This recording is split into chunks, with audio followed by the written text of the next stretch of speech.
खड़ी शरीफ में हज़रत पीरा शाह गाजी और साहिब सैफुल मुलूक मियाँ मोहम्मद बख्श के मज़ारात मुक़द्दसा वाक़े हैं। खड़ी शरीफ जाने के कई रास्ते हैं।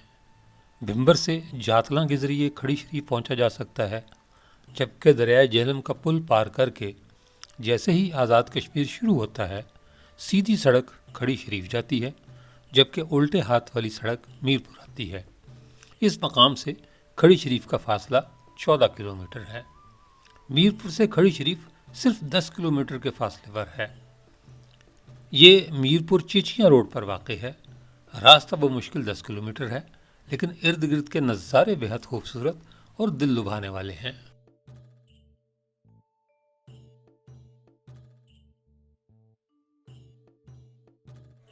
अव्वल हम्द सना इलाही जो मालिक हर हरदा, उसदा नाम चतारण वाला किसे मैदान ना हरदा। सदा न बागी बुलबुल बोले, सदा न बाग बहारा, सदा न मापे हुस्न जवानी, सदा न सोहबत यारा। लोए लोए परलै कुड़िए जे तू दुध बांडा भरना, लोए लोए परलै कुड़िए जे दुध बांडा भरना। शाम पई बिन शाम मुहम्मद कर जांदी ने डरना। ते निचियां दी अशनाई कोलों फैज़ किसे ना पाया, किकर ते अंगूर चढ़ाया हर गुच्छा जख्माया। अस्सलामु अलैकुम नाजरीन, मैं हूँ सैयद जुल्फ़िकार गिलानी और आप देख रहे हैं गिलानी व्लॉग्स। मियाँ मोहम्मद बख्श अगर जो है वो सैफुल मुलूक को मंजूम ना करते तो शायद दुनिया सैफुल मुलूक की कहानी से महरूम रह जाती। दास्तान सैफुल मुलूक जो है वो एक अफसानवी मोहब्बत की दास्तान है, जिसमें 5000 से ज़्यादा अशार हैं। लेकिन एक लुत्फ़ की बात यह है कि ये अशार मोहब्बत के बारे में तो कम है, यानी इस जो मियाँ मोहम्मद बख्श साहब ने जो है मुस्नवी जो लिखी है उसका नाम है सफ़रुल इश्क़, लेकिन वो सैफुल मुलूक के नाम से ज़्यादा मशहूर है। इसके जो अशार हैं उनमें मोहब्बत कम और मार्फत ज़्यादा है। जो मैंने अशार आपको सुनाए मियाँ मोहम्मद बख्श साहब के ये अशार हैं, और इनमें जो है वो मैं कभी कभी ये सोचता हूँ कि ये किस यूनिवर्सिटी के पढ़े हुए थे ये जो लोग थे कि एक जो है वो मिस्र में पूरा जो है जिस तरह कहते हैं ना कूजे में दरिया बंद करते ना, कि एक कूजे में जो है वो पूरा दरिया बंद कर दिया। मियाँ मोहम्मद बख्श साहब खड़ी शरीफ में ही पैदा हुए और यहीं उनका विसाल हुआ, और कहा यह जाता है कि उन्होंने सैफुल मुलूक जो है वो अपने मुर्शद की फरमाइश पर लिखी थी। अच्छा, बहुत सारे लोगों को ये पता नहीं कि सैफुल मुलूक जो है वो है क्या, था कौन, कहाँ से आया, कहाँ चला गया, और ये जो है वो उसकी मोहब्बत की जो है वो कौन सी कहानी है जो मियाँ साहब ने जो है वो अपनी किताब में बयान की है। यूँ कह लें कि मियाँ साहब ने जो है वो मोहब्बत के अशार का सहारा लेकर इश्क़ इलाही, मार्फत और जो है वो तसव्वुफ़ पर बहुत इतनी रोशनी डाली है कि आप जो है वो उसका तसव्वुर नहीं कर सकते। सैफुल मुलूक कौन था? कहते हैं मिस्र का बादशाह आसिम, उसका ये बेटा था। उसने ख्वाब देखा, एक रात देखा और जो है वो 2 रातें, 3 रातें, 7 रातें वो मुसलसल ख्वाब देखता रहा। उसके ख्वाब में एक बड़ी हसीन लड़की आती थी, और जो है वो मतलब वो इस हद तक जो है इतनी हसीन थी कि सैफुल मुलूक जो है वो उससे प्यार करने लगा। लेकिन वो नहीं जानता था कि ये कौन है। रहने वाले मिस्र का था, आसिम मिस्र का बादशाह था, और ये उसका अगलौता बेटा था और शहज़ादा था। उसने इसकी ये चूँकि अफसाना है इसलिए मुख्तलिफ रिवायात जो है वो इसके बारे में बयान की जाती हैं। मसलन एक जगह कहा जाता है कि उसने अपने ख्वाबों का जिक्र जो है वो अपने वालिद साहब से किया, तो उन्होंने ये कहा कि जो है वो ये एक परी है जिसे पाने के लिए तुम्हें बड़ी लंबी तपस्या करनी पड़ेगी, बहुत ज़्यादा मेहनत करनी पड़ेगी, कम से कम 12 साल जो है वो तुम्हें लग जाएंगे। दूसरी रिवायत में यह है कि वो किसी नजूमी के पास गया। तीसरी रिवायत में यह है कि वो किसी बुज़ुर्ग के पास गया और उसको जाकर अपना ख्वाब सुनाया, और उसने उसे ये कहा कि ये परी जो है ये परियों की मलिका है और इसका नाम बदीउल जमाल है, लेकिन तुम्हें इसे हासिल करने के लिए बड़ा कठिन सफ़र करना पड़ेगा। उन्होंने जो है वो इसे सैफुल मुलूक को जो है वो कुछ पढ़ने के लिए दिया, और जो है वो एक सुलेमानी टोपी जो है वो दी। इस टोपी को पहनकर जो है वो तुम गायब हो जाना, और जो है वो बताया कि ये जो परी है ये तुम्हें एक झील पर मिलेगी जहाँ वो परियों के साथ नहाने के लिए आती है। बाद रिवायतों में ये है कि उन्होंने ये भी बताया कि ये परियां जो है वो झीलों पर नहाने के लिए, यानी उस झील पर नहाने के लिए 12 साल में एक दफ़ा आती है, और कुछ लोगों ने ये बताया कि ये हर महीने आती हैं। बहरहाल 6 साल लग गए सैफुल मुलूक को यहाँ सैफुल मुलूक पहुँचने में। झील सैफुल मुलूक जो है वो नारान के पास है और जो है ये उसी सैफुल मुलूक के नाम पर रखी गई है जिस सैफुल मुलूक का मैं ज़िक्र कर रहा हूँ। बहरहाल वो आया, कुछ रिवायात में ये है कि उसने 40 दिन तक जो है वो चिल्ला काटा, इबादत की, दुआएं मांगी बदियुल जमाल को जो है वो देखने के लिए या उसे हासिल करने के लिए। और बाद जो है वो रिवायतों में ये है कि उसने 12 साल जो है वो इबादत की। बहरहाल वो रात आ गई, 14वीं की रात थी वो। 14वीं बड़ी रोशन रात होती है जब उसे जो है वो कुछ जो है वो झंझनाहट की और घुंघरुओं की और जो है वो कुछ चीज़ों के कहके लगाने की, नस्वानी कहकों की जो है वो आवाज़ आई। उससे जो है जिस गार में वो बैठा हुआ था उसने निकल कर देखा तो जो है वो बहुत सारी परियां जो है वो नीचे उतर रही थीं। उन्होंने अपने अपने लिबास, अपने ताज, अपने जेवरात जो है वो झील के किनारे रखे और जो है वो झील में जो है वो नहाने के लिए उतर गए। अच्छा, वो जो बुज़ुर्ग थे उन्होंने जो है वो इसे जो है वो एक जिन भी जो है वो कब्ज़े में दिया था। कुछ कहते हैं 2 जिन थे, कुछ कहते हैं 1 जिन था। वो जिन भी जो है वो इसके ताबे कर दिया था। इसने जो है वो सैफुल मुलूक ने जो है वो उससे पूछा जिन से कि इनमें से बदियुल जमाल कौन है। हालांकि उसने 7 दिन जो है वो ख्वाब में उसे देखा हुआ था, लेकिन उसे चेहरा अब उसके याद नहीं था। जिन ने उसे बताया कि वो जो 7 परियों के साथ अलग से नहा रही है वो जो है वो बदियुल जमाल है। उसने कहा कि इसको हासिल करने का तरीक़ा क्या है। उसने कहा कोई मसला नहीं, मैं इसके कपड़े उठा लाता हूँ, क्योंकि वो उन्होंने अपने कपड़े मलबूसात वगैरह जो है वो झील के किनारे उतार के रख दिए थे और वो ख़ुद जो है वो झील में नहा रही थी। लिहाजा उस जिन ने वो उनके कपड़े जो है वो बदियुल जमाल के कपड़े जो है वो लाकर जो है वो इसको दे दिए सैफुल मुलूक को। कुछ रिवायतों में ये है कि उसने ताज ला कर दिया था सैफुल मुलूक को, बदियुल जमाल का कपड़े नहीं ला कर दिए थे। बहरहाल जब परियां जो है वो नहा चुकी या फारिग हो चुकी या टाइम उनका वक्त हो गया वापस जाने का, तो उन्होंने जो है बाहर निकल कर अपने अपने लिबास पहने। लेकिन बदियुल जमाल ये देखकर परेशान हो गई कि उसका लिबास गायब है। वो बड़ी परेशान हुई। थोड़ी देर बाद जो है वो सैफुल मुलूक उसके सामने आ गया और उसने कहा कि ये तुम्हारा लिबास है और मैं तो इतने सालों से जो है वो तुम्हारे इश्क में परेशान हूँ और जो है ना वो मैं तुमसे शादी करना चाहता हूँ। उसने कहा कि ये कैसे मुमकिन है, तुम एक इंसान हो, मैं जो है वो परी हूँ, और दूसरी बात ये कि मैं सफ़ेद दियो के कब्ज़े में हूँ, मैं उसकी क़ैद में हूँ, मैं तुमसे शादी नहीं कर सकती। लेकिन बहरहाल किसी न किसी तरह जो है वो सैफुल मुलूक उसे कायल कर लेता है और अपने साथ जो है वो ले जाता है। इतनी देर में जो परियां उसके साथ आई हुई थी वो कोकाफ वापस पहुंच जाती है। कोकाफ जो है वो परियों का देश है, वहाँ जाती हैं और बदियुल जमाल उनके साथ नहीं होती। वहाँ जाकर वो बताती है कि इस तरह एक जो है वो आदमजाद जो है उसने उसके कपड़े या ताज छुपा लिया था और वो उसे साथ लेकर चला गया है। सफ़ेद दियो जिसका मैंने जिक्र किया, ये गुस्से में आ जाता है। ये पहले मतलब उसकी तलाश में थे, क्योंकि कहते हैं ये है कि बदियुल जमाल जो है उसकी मंगेतर थी, जो उसकी तलाश में जो है वो झील सैफुल मुलूक पर आता है और आकर जो है वो पहले तो पाँव मारता है उसमें, मतलब पूरी झील को उथल पुथल कर देता है। और फिर जो है वो चूँकि वो नारान की तरफ भागे होते हैं, लिहाजा इसे पता होता है कि ये नारान की तरफ गए हैं। वो झील का बंद तोड़ देता है और सारा पानी जो है वो सैलाब की तरह नारान शहर में दाखिल हो जाता है। ये दोनों जो है वो एक गार में पनाह ले लेते हैं और जो है वो कहते हैं कि दो तीन रिवायतें इस बारे में भी है।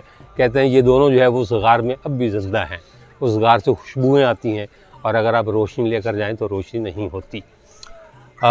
सफ़ेद देव जो है उसको बद्दुआ जो है वो लगती है, अल्लाह जाने सैफुल मुलूक की लगती है या जो उसके पीछे बुज़ुर्ग थे उनकी लगती है, और वो जो है वो पत्थर बन जाता है। ये भी कहा जाता है कि सैफुल मुलूक झील के पीछे जो मलिका पर्वत की पहाड़ी है वो बुनियादी तौर पर जो है वो सफ़ेद देव था जिसे पत्थर बना दिया गया था। ये इस सैफुल मुलूक की कहानी को जो है वो मियाँ साहब ने मंजूम किया। कुछ कहते हैं जी कि वो उसकी शादी होगी बदियुल जमाल से और वो उसे लेकर मिस्र चला गया और फिर उन्होंने खुशी खुशी ज़िंदगी गुजारनी शुरू कर दी। बहरहाल ये चूँकि अफसाने हैं, इनका कोई भी अंजाम जो है वो आप अपनी मर्ज़ी से लिख सकते हैं। जब कोई कहानीकार कहानी लिखने बैठता है या जो शायर है वो शायरी करने बैठता है तो फिर जो है वो जो उसका अपना जहन होता है वो उसको उसके हिसाब से उसका अंजाम लिखता है। लेकिन ये तय है कि जो हम इंसान हैं, हम बुनियादी तौर पर जो है वो ट्रेजेडी को पसंद करते हैं। जितनी मूवीज़ या जितनी फिल्में, जितने नावल, जितनी कहानियाँ, उनका जो इख्तिताम है वो ट्रेजेडी पर होता है वो याद रह जाती हैं।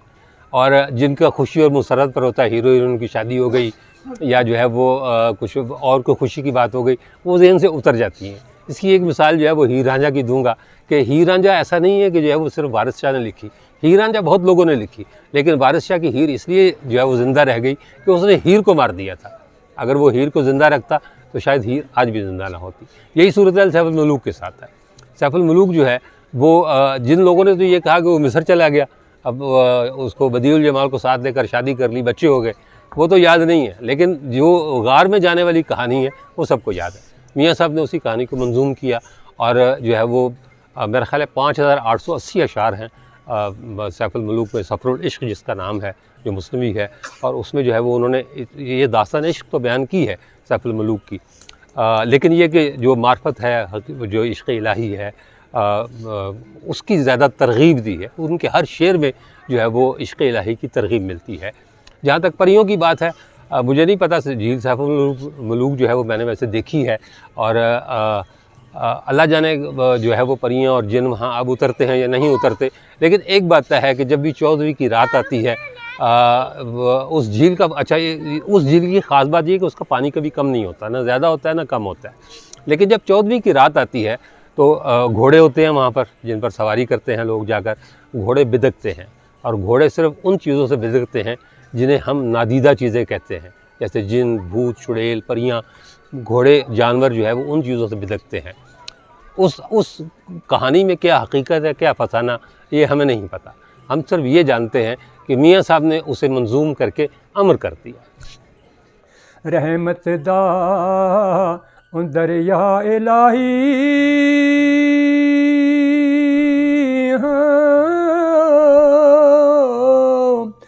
ते हरदम वगदा तेरा,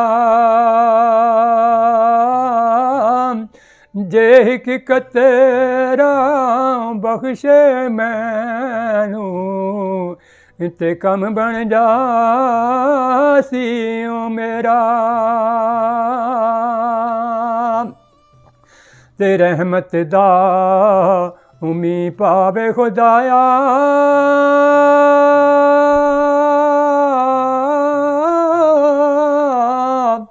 ते बाग सुका करे हरिया, बूटे आसे उम्मीद मेरी दे, तू कर दे मेरे भरिया।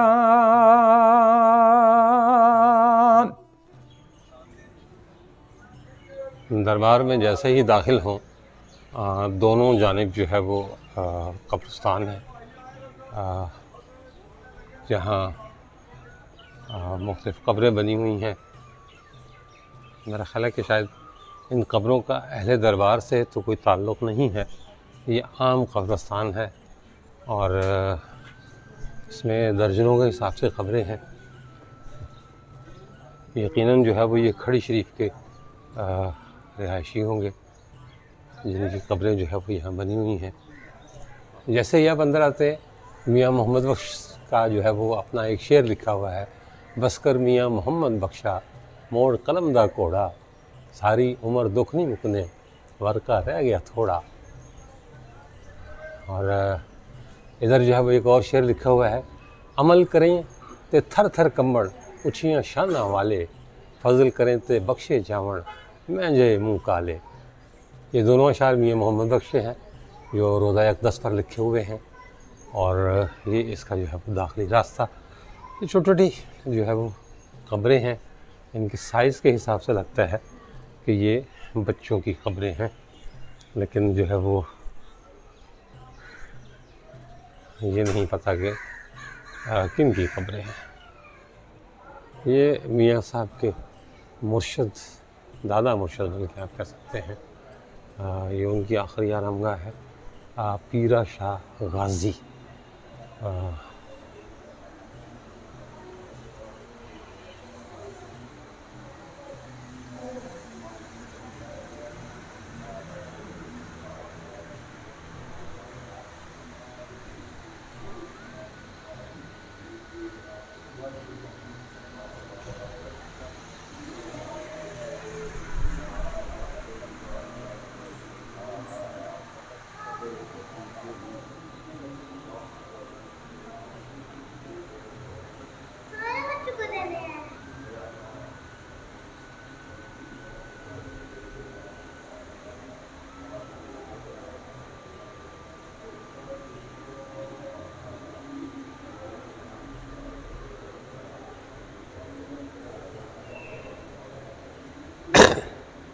बहुत आलीशान गुंबद जो है वो बना हुआ है और जा बजा जो है वो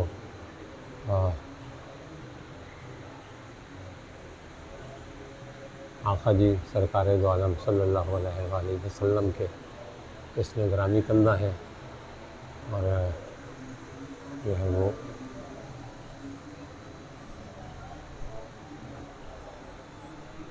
ये ख्वाजा दीन मोहम्मद साहब जो पीरा शाह गाजी सरकार के लय पालक साहबजादे और उनके खलीफा और ये रिश्ते में परदादा लगते हैं मियाँ मोहम्मद बख्श साहब के।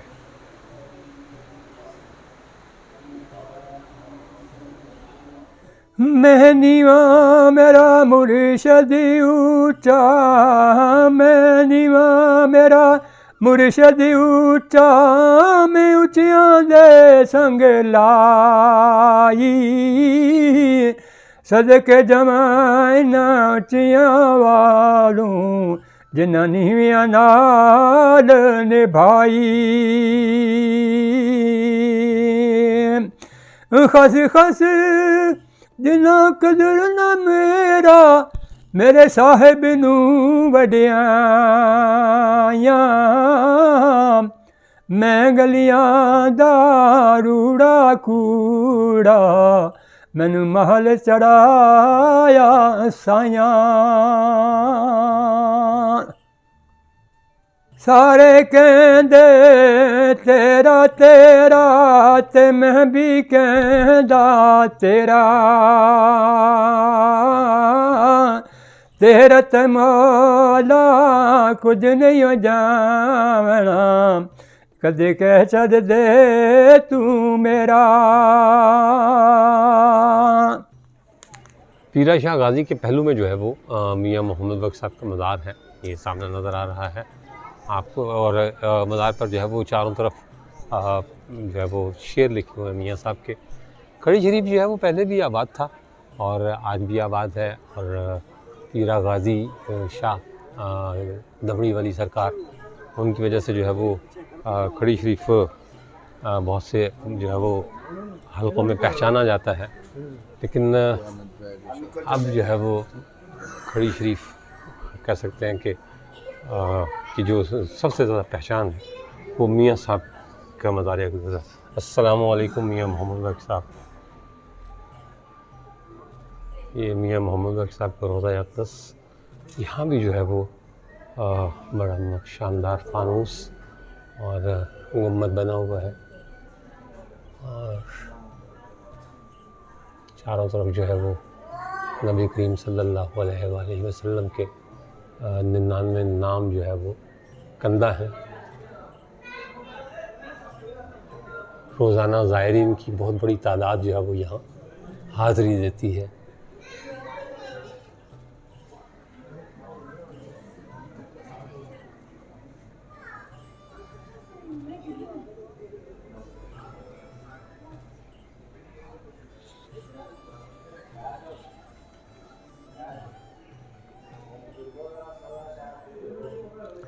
लोहे लोहे भांडा भर लेत कुड़िए,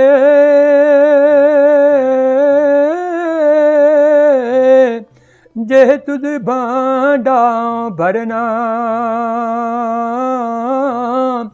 शाम पई बिन शाम मुहम्मद ते घर जांदी ने डरना।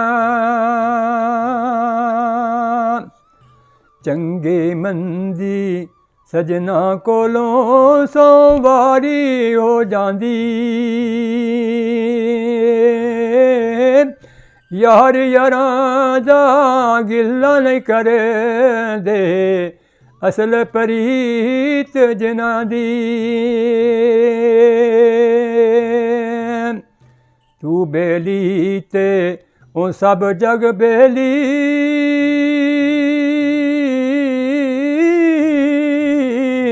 ते अनबेली भी बेली।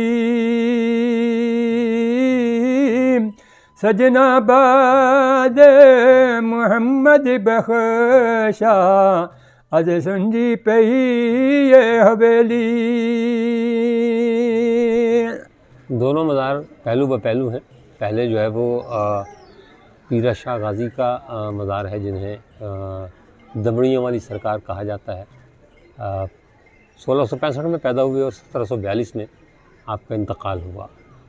वालिदा ने नाम पीर मोहम्मद रखा था, लोगों ने प्यार से पीरा कहना शुरू कर दिया और फिर वही नाम जो है वो मशहूर हो गया। लोग पीर मोहम्मद को भूल गए और जो है ना वो पहले पीरा बना और फिर बाद में पीरा शाह गाज़ी हो गया। शुरू में जो है वो आपका शोबा जो है वो तिजारत था। आपने अपनी अमली ज़िंदगी का आगाज़ जो है वो तिजारत से किया। 2 बीवियाँ थीं, एक से औलाद हुई, दूसरी से नहीं हुई। एक दफ़ा जो है वो कहीं बैठे हुए थे, ख़बर मिली कि जिस बीवी से औलाद नहीं हुई उसको किसी ने जहर दे दिया है। तिलावत कर रहे थे और तिलावत करते हुए जो है वो दरिया में कूद गए और कहते हैं कि 12 साल तक जो है वो गायब रहे। और जब वापस आए तो हालत मस्ती और सक्र में थे। आबादियों से दूर रहते, जानवर और दरिंदे जो है वो ज़्यादातर आपके पास रहते थे और आप भी जो है वो उन्हीं के दरमियान रहा करते थे। कहा जाता है बाल बहुत लंबे थे आपके दमड़ियों वाली सरकार के।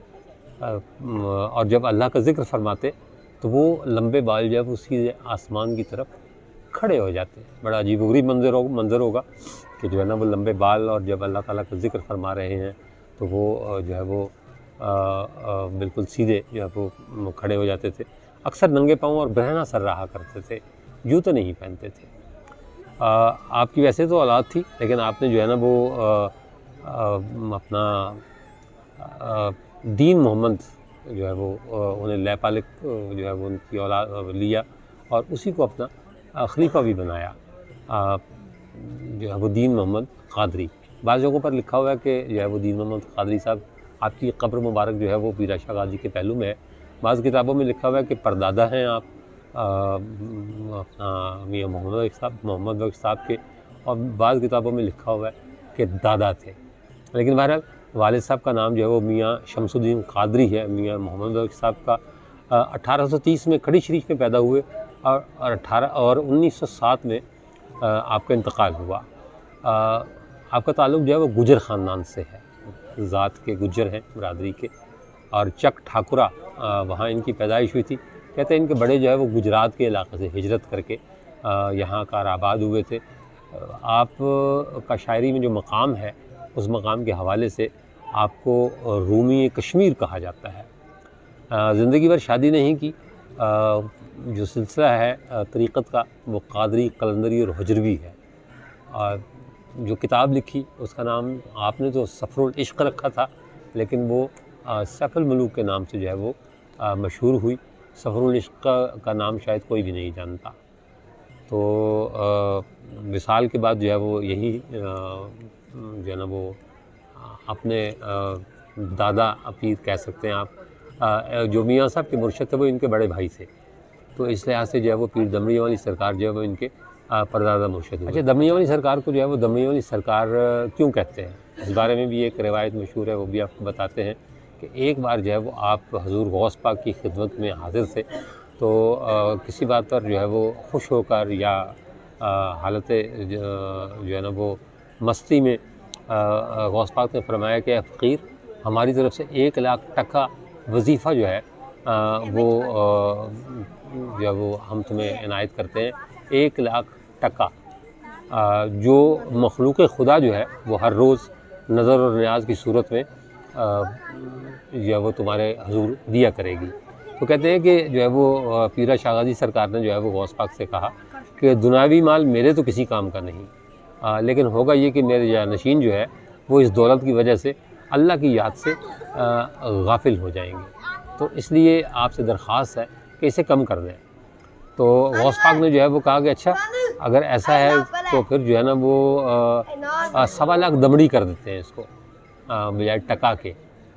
1.25 लाख दमड़ी जो है वो तुम्हें रोज़ मिला करेगी, और जो है ना वो 1 पैसे में 4 या 8 दमड़ियाँ होती थीं उस दौर में। 1 पैसा यानी 4 या 8 दमड़ियाँ। तो वो जो टका था वो तो ज़ाहिर पूरा रुपया होगा, लेकिन उसे फिर कम करके जो है वो दमड़ी कर दिया गया। 1.25 लाख दमड़ी रोज़ाना। तो उस दिन से फिर आपका नाम भी जो है वो दमड़ियों वाली सरकार जो है वो हो गया। और कहा यह जाता है कि लोग जो है जिसने मन्नत माननी होती है वो गौस पाक के नाम की 1.25 लाख रुपए की मन्नत मानते हैं, जिसमें से 1.25 लाख दमड़ियाँ जो हैं वो आपकी होती हैं। तो ये जो है वो वजह है जिसकी वजह से आपको दमड़ियाँ वाली सरकार या दमड़ी वाली सरकार जो है वो कहा जाता है। एक रवायत ये भी है कि जब कोई आया करता था आपके पास तो उससे जो है वो आप एक दमड़ी तलब किया करते थे। ये 2 मुख्तलिफ रवायतें हैं। अब इसमें से ठीक क्या है, गलत क्या है, मैंने अगर कुछ गलत कहा तो अल्लाह ताला मुझे माफ़ करे। अल्लाह के बरगज़ीदा बंदे हैं, इनकी शान में गुस्ताखी जो है वो मेरी मजाल नहीं है, मेरी सोच गुमान भी नहीं है कि मैं किसी बुज़ुर्ग की शान में गुस्ताखी करूँ, कुछ गलत बयानी करूँ। रिवायतें हैं, ज़ाहिर है इनके पीछे कोई रावी भी होगा। जो रावियों ने बताया, कहा, मैंने पढ़ा, वो मैंने आप तक पहुंचा दिया। इसमें क्या गलत है, क्या सही है, मैं नहीं जानता। कदर नबी दा एक ही जानन,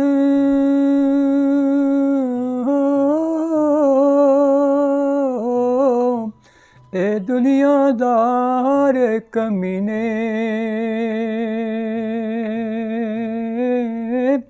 कदर नबी दा जानन वाले सोगे शहर मदीने, ते कदर यूसुफ दा ओ मालूम होया,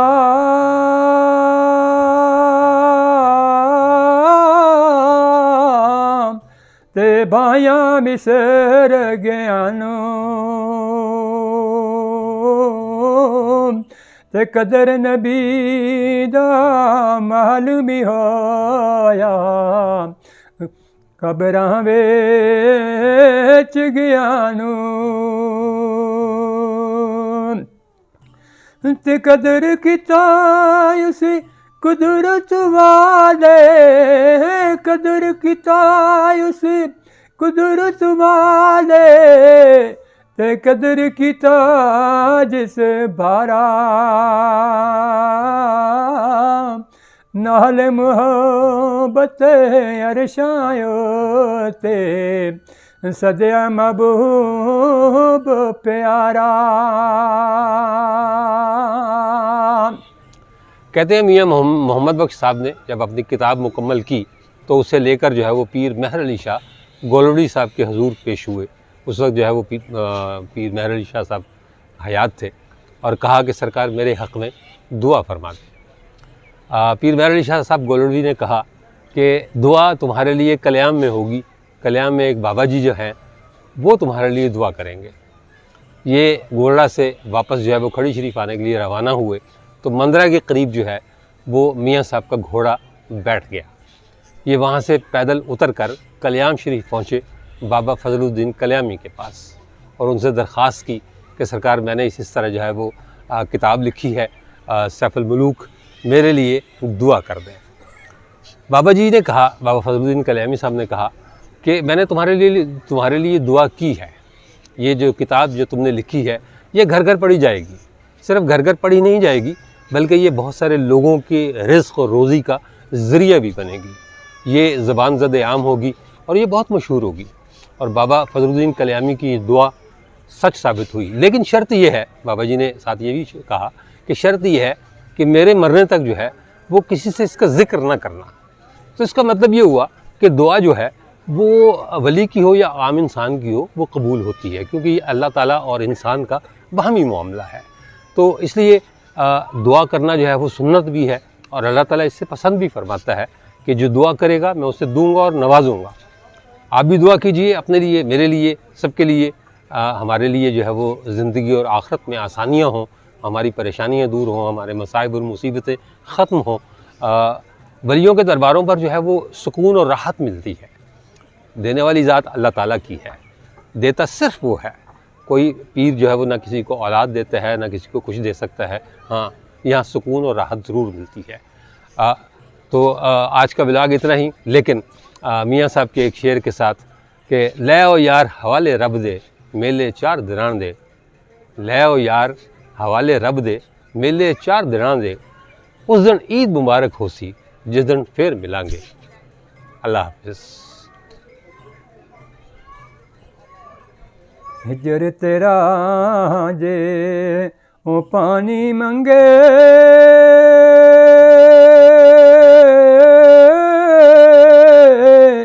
ते मैं खून ना दे गेड़ा,